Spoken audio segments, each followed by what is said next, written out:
Whether you're buying or selling in today's housing market, our next guests are full of knowledge to share how you can do so successfully. Joining us live is Matthew Cole of West Shore Mortgage and Katie Simpson of House Real Estate. Welcome, Matthew and Katie.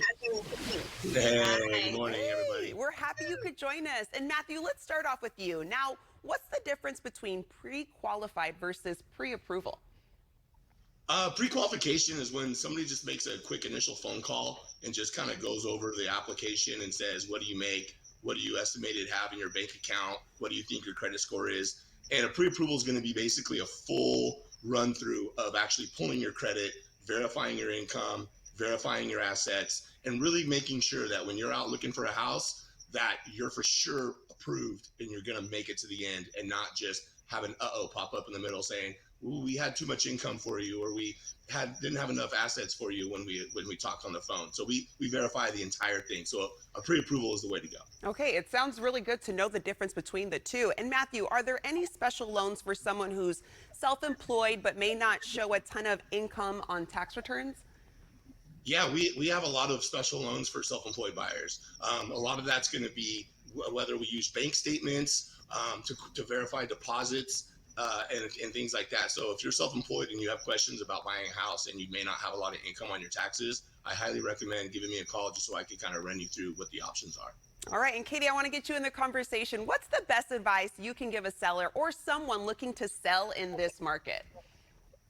Yeah, I'd say the best advice I could give someone right now, because we have such a quick moving market, is to be really realistic about your listing price. So a lot of sellers right now, they hear the rumor mill that everyone's getting these crazy over asking prices, but really you need to be sure that wherever you have your house listed at is where you're willing to sell it at. And Katie, would you recommend a buyer getting pre-approved first or viewing homes to see if anything is on the market first, and why?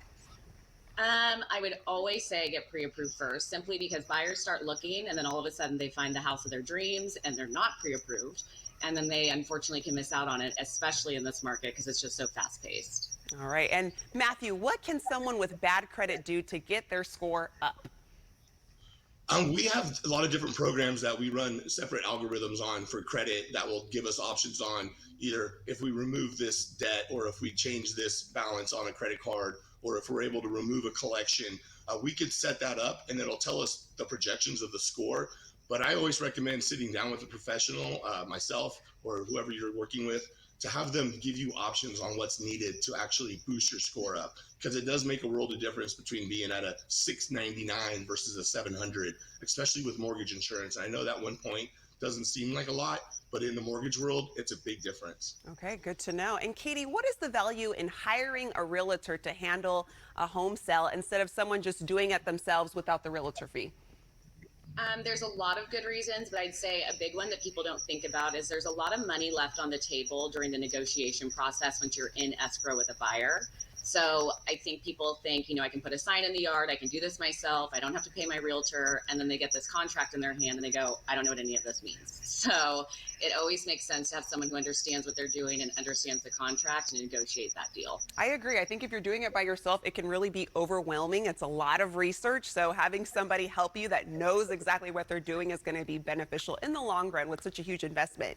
And Katie, any thoughts on a market forecast for 2022? I would say right now, I've been hearing since, I don't know, probably like 2014, it's going to crash, and it still hasn't happened. I would say with interest rates where they are, the low inventory, I think we're still on track for a really healthy market for 2022. All righty. And Matt, I have to ask you, do you know why people are receiving mail from random lenders? Your neighbor gets the same letter and their neighbor gets the same letter. These are just really desperate individuals who are just fishing for business. They're throwing a hook and they're hoping that you're going to be the one that calls up and says, hey, I saw your advertisement for a 1% 30-year fix cash out with a 400 credit score. Can you help me? Don't call those guys. Always call the person that helped you with your loan or call us. We'll be able to help you. But don't be fished in by those guys. They're really just trying to hook you in. Good to know. And Matt and Katie, really quick, why should people go with you? What's been the reaction from your clients when they choose you? I would say I have a really strong relationship with all of my clients. So they're not just, people I meet, I work with for 30 days and never speak to them again. My clients can reach out to me years later, months later, something happens with their home. We try to stay in really great contact with them and advise them as best as possible, whether we're working with them right in that moment or if it's, years later. And I mean, I would particularly say I just have a lot of good relationships built with the local real estate agents in Sacramento. When they present our offer with my pre-approval letter from my team, they really take it serious. And so, and we really stay in contact throughout the entire process and just make sure we lead our buyers from A to Z, and they know exactly what's going on the entire process. All righty, Katie, thank you for joining us. Matthew, always a pleasure. And for more information from Matthew at West Shore Mortgage, visit islandsac.com.